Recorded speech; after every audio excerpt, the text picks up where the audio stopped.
Assalamualaikum warahmatullahi wabarakatuh, rekan-rekan traders. Gimana pagi harinya? Sudah pada profit kah? Ataukah sudah MC? Gara-gara semalam bimbang karena price naik, melihat UM buy ya udah di cut loss, baru floating 20 pip cut loss, baru floating 30 pip cut loss. Ataupun memang sudah di take profit kan karena sudah merasa cukup. Yang mana hayo? Nah, sedangkan setelah itu terjadi, price dia malah turun kembali ya. Tidak berhasil melepasi zone drop backdrop. Nah, sekarang ada news yang sudah berjalan yang dimana news Japan ya. BOJ Bank of Japan yang memberikan efek yang luar biasa dan sekarang pun masih berjalan, masih tentatif nih posisinya. Dia start dari jam 9.40 meskipun sebelumnya ini tentatif ya, tidak ditentukan jamnya, tapi sekarang yang ini sudah berjalan jam 9.40 dan sekarang juga masih ada nih BOJ press conference-nya, nggak tahu gimana hasilnya, masih disembunyikan. Makanya lihat saja USD Jepangian yang dimana USD Jepangian dia langsung naik bom sur kurang lebih 300 pip. Nah, ya. Dan juga memberikan efek ke XAU USD, dia langsung turun secara signifikan kurang lebih sekitar ada 100 pip lebih ya. Nah, saya akan bahas pair SAU USD sekarang kayak gimana. Ini QM buy saya hapus lah, nggak guna juga ya. Aduh, nggak guna kenapa ya? Emang nggak power lah, bukan saatnya juga untuk naik begitu. Cuma untuk rekan-rekan yang bimbang, yang bimbang kemarin pasti di sini melakukan cut loss. Saya upload foto QM buy pasti melakukan cut loss. Saya yakin. Terus yang masuk sini kena stop loss ada. Tapi saya yakin juga ada yang masih hold yang dirasa itu zonnya kecil. Ya. Karena di sini zonnya itu kurang lebih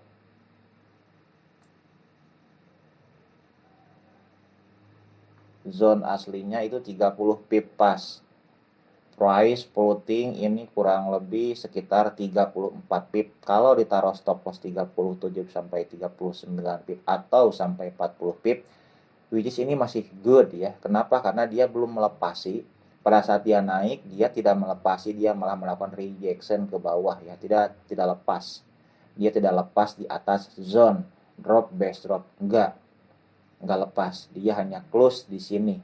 And then price pun dia melanjutkan lagi perjalanannya. Ayo, siapa yang nggak tahan melihat floating loss langsung udahlah. Sedangkan melihat floating profit baru sekejap aja udah langsung ditipikan. Ayo siapa? Makanya pentingnya di sini memahami konsep daripada trading dan memahami risk and reward yang kita temui di dalam market terhadap momentum yang terjadi ya. Di sini price dia sudah break daripada rally base rally ya. Rally base rally sudah dia break nih, rally base rally udah dia break. Shadow hinggap terus dia naik. Saya infokan boleh entry kan. Lalu price pun dia turun. Kurang lebih sekitar 90 pip. Yang mau ditipikan selamat. Terus price masuk lagi zone re-entry. Saya infokan juga. Yang mau re-entry silahkan. Yang enggak juga silahkan. Karena mempunyai risk reward masing-masing. Karena akun-akun kalian yang memiliki kontrolnya. Saya hanya bisa menginfokan lagi. Karena ini sudah saya infokan di YouTube. Nah, dan price pun floating lah. Floating kurang lebih 34 pip. Lalu setelah itu price pun turun sampai dengan kurang lebih 78 pip. Dan tadi pagi peteye pelan-pelan ya sideways di range floating profit 40 pip sampai dengan 35 pip. And then pada saat BOJ news BOJ price langsung drop secara signifikan dan teman-teman pun sudah bisa mendapatkan profit 138 pip. Ayo, sedangkan di sini bukan area apapun. Ya, candle bullish ini bukan area apapun. Bukan area demand. Ya, bukan area demand. Area demandnya yang ini. ini area demand. Saya kan sudah bilang, jika trader SND itu, jika dia open sell di area supply zone, maka dia akan mentipikan di area demand zone. Dan alhasil price sudah touch. Price sudah touch. Ya, sudah touch. Berarti ini turun kurang lebih sekitar 130 pipan atau 140 pipan ya. Price pun sudah touch ke area demand zone. Nah, sekarang yang menjadi pertanyaannya gitu kan, nah XAU USD kemana nih, kemana gitu kan. Jangan pusing-pusing mikirin XAU USD kemana, kita tinggal markingkan aja zone supply and demand, dan juga kita lihat price structure-nya dia seperti apa. Ikuti aja marketnya, kita follow marketnya. Di sini ada demand zone ya, ada demand zone. Jika demand zone ini tak berhasil, dia break ke bawah, dia close di bawah. Terus di sini juga ada demand zone lagi, jadi ada dua demand zone, yang satu di sini dan yang satu di sini. Tapi saya ambil yang bawah aja. Kenapa saya ambil yang bawah? Karena yang bawah ini sudah di touch oleh yang ini. Sudah di touch, sudah yang ini. Artinya yang ini dia kosong. Tapi nggak tahu juga, nggak tahu kosong, nggak tahu enggak ya, karena saya tidak bisa melihat market letak pending order buy di sini. Ya kalau misalkannya nanti price dia turun ke bawah terus, close di sini ya, close di sini, lalu kita bisa entry sell lagi di mana gitu kan. Saya bagi zone lagi lah ya, saya bagi zone lagi untuk entry sell, sambung, kita sambung lagi, kita tambah lauk lagi, kita continuous trend, kita follow saja trennya ya. Kalau mau counter juga boleh, cuman sekejap-sekejap aja ya. Saya bagi dulu zone-nya sebentar.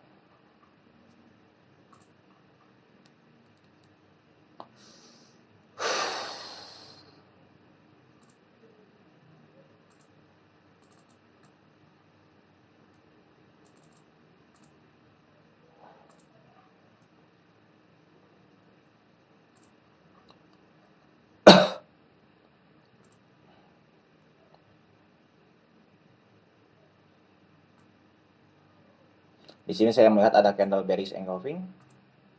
Ya, ini candle bearish engulfing, engulf dia melebihi daripada CSCS sebelumnya. Lalu saya ukur berapa pips. Di sini ada zone sekitar kurang lebih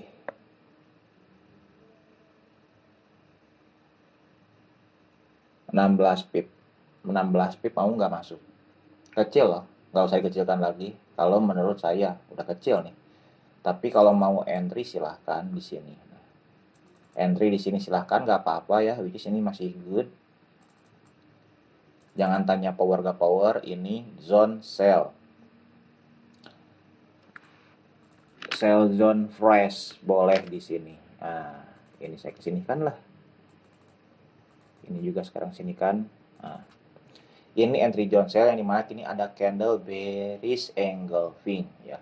Kita juga boleh entry di sini di atasnya sedikit, nggak apa-apa ya, no problem di area sini nih untuk open sell.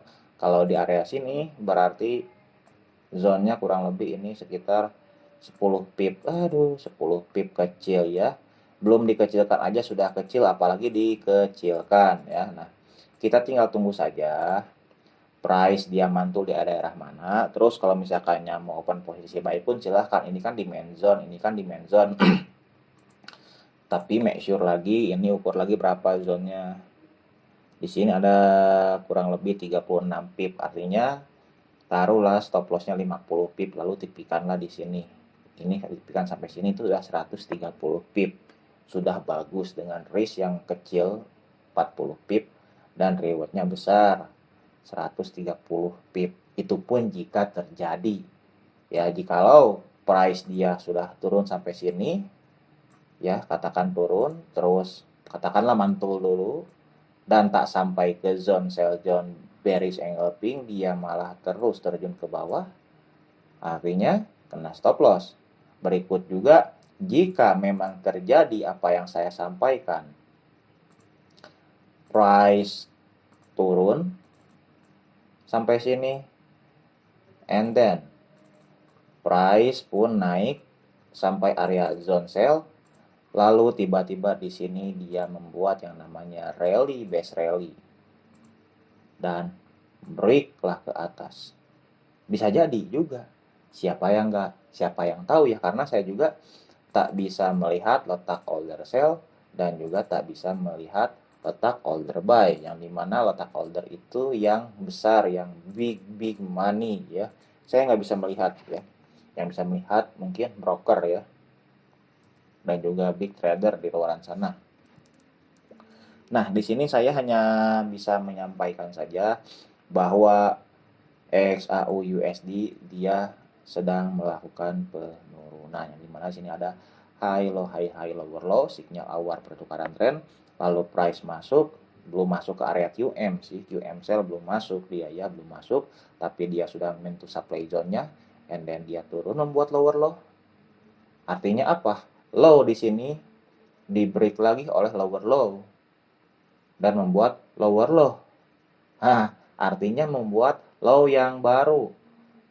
Terus membuat high. High-nya tidak lebih tinggi daripada high sebelumnya. Ini kalau trader yang menggunakan garis trend line, ya ini udah jelas tren sedang turun. Jika tren sedang turun, artinya kita cari open posisi turun dan market structure-nya pun turun. Nah, kita carilah zone-zone entry untuk turun, yang kita gunakan SBR. Jangan menggunakan RBS. Kalau RBS untuk follow trend naik, kalau SBR untuk follow trend turun. Terus drop base drop untuk open posisi turun, nah follow turun. Terus rally base rally untuk open posisi naiknya, kita follow aja trennya. Ya kita jangan atur juga ini price terus harus turun, ini price terus harus naik. Jika memiliki konsep pemikiran seperti itu, dijamin akan stres dan akan juga kena stop loss dan akan bimbang ketika nanti sudah melakukan entry, melihat di sini mantul, waduh harusnya saya open posisi buy di sini nih, kenapa saya tetap hold set belum ditipikan. Nah, nanti akan muncul seperti itu. Lebih baik ikuti aja alurnya. Price turun ya udah, cari yang selamat-selamat aja gitu ya, jangan cari yang counter-counter lah. Counter-counter itu seperti apa? Seperti ini nih. Ini counter trend kan. Ini zone buy. Ini counter trend loh. Ini counter trend. Trend kan sedang turun. Ini belum di paling bawah QM munculnya. Lah kenapa open posisi buy? Time frame-nya kecil lagi, M30, M15. Bukan time frame yang besar. Sedangkan di time frame yang besar pun sudah jelas price turun, bukan melakukan QM buy, bukan mau reverse untuk naik lagi, bukan. Di daily pun sama, masih turun, belum di sini nih posisinya, belum. Jadi begitulah. Mungkin yang melihat QM memang boleh letak open buy di sini, nggak apa-apa jika menggunakan time frame kecil. Itu pun buat yang scalping ya, ambil 30 pip sampai dengan 50 pip itu bisa ya. Dan kalau dilihat juga di sini berapa pip, 80 pip, bagus gak? Bagus. Jadi gunakanlah momentum yang ada. Ya gunakanlah momentum yang ada, mau itu buy, mau itu sell, gunakanlah momentum yang ada itu. Tetapi ya harus digarisbawahi lagi, harus paham dengan apa yang terjadi di dalam market. Contohnya ya seperti QM buy ini. Oh, di sini price sedang turun, di sini membuat pola QM, tapi trennya dia sudah turun membuat lower low nih. Oh, tapi muncul QM di sini. Ya udah, saya mau open posisi buy, terus scalping dulu lah. Gak apa-apa. Kalau open lah buy, no problem. Tetapi setelah sampai di atas, kalau lihat di sini ada drop base drop yang nge-break daripada significant support dan resisten. Kalau di sini entry sell lagi. Dan yang tadi open posisi buy ditipikan, which is itu bagus ya. Jadi naik kena, turun kena. Nah, itu baru bagus, scalping yang bagus dan smart ya. Mungkin sekian video dari saya mengenai XAU USD. Dan untuk USD Jepang Yen mungkin saya tak akan bagi dulu setup ya. Kita akan bagi dulu setup ini juga. Kayaknya di break ini enggak power. Yang power dulu sebelah sini. Ini yang power. Kita lihatlah nanti. Pokoknya ini yang power ya. Kita lihat nanti hasilnya seperti apa. Dan untuk DXY pun sama, efeknya kena efeknya oleh BOJ sendiri. Ingat, kita trade, follow trend saja, jangan counter trend. Kita tunggu dia masuk ke area demand zone. Buat yang masih hold, boleh ditipikan. Boleh ditipikan di sini nih. Nih, ini udah masuk, saatnya kita tipikan. Kita tipikan, terus tunggu lagi price naik ke atas, barulah kita entry sell lagi. Terus seperti itu. Sampai kapan kita follow seperti itu? Sampai price dia break daripada apa yo ya, daripada buat pola QM lah, pembalikan arah standarnya seperti itu ya. Tetapi di time frame yang besar, jangan time frame yang kecil ya. Oke, mungkin sekian video saya, semoga bermanfaat dan dapat membantu proses trading rekan-rekan ya. Saya akhiri videonya. Wassalamualaikum warahmatullahi wabarakatuh.